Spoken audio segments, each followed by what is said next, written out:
صرف اللہ تعالیٰ ہی سے امیدیں اور آرزوئیں وابستہ رکھو، اس سے ضرور معافی مانگو جسے تم چاہتے ہو، اسے مت چھوڑو جو تمہیں چاہتا ہو، اس سے کبھی کچھ نہ چھپاؤ جو تم پر اعتبار کرتا ہو۔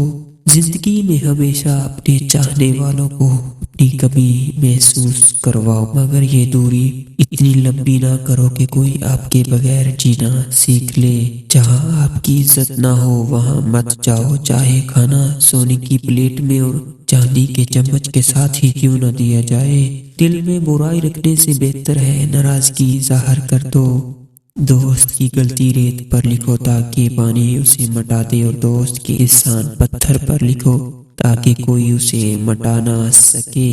کبھی کسی کے سامنے اپنی صفائی پیش نہ کرو، کیونکہ جسے تم پر یقین ہوگا اسے ضرورت نہیں، اور جسے تم پر یقین نہیں وہ مانے گا نہیں۔ دوست کے ساتھ اس نمک کی طرح رہو جو کھانے میں دکھائی نہیں دیتا لیکن اگر نہ ہو تو اس کی کمی بہت محسوس ہوتی ہے۔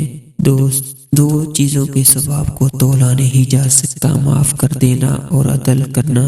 ہمیشہ اپنی چھوٹی چھوٹی غلطیوں سے بچنے کی کوشش کرو، کیونکہ انسان پہاڑوں سے نہیں پتھروں سے ٹھوکر کھاتا ہے۔ بے وقوف سے بحث کرنا دراصل یہ ظاہر کرتا ہے کہ بے وقوف ایک نہیں بلکہ دو ہیں۔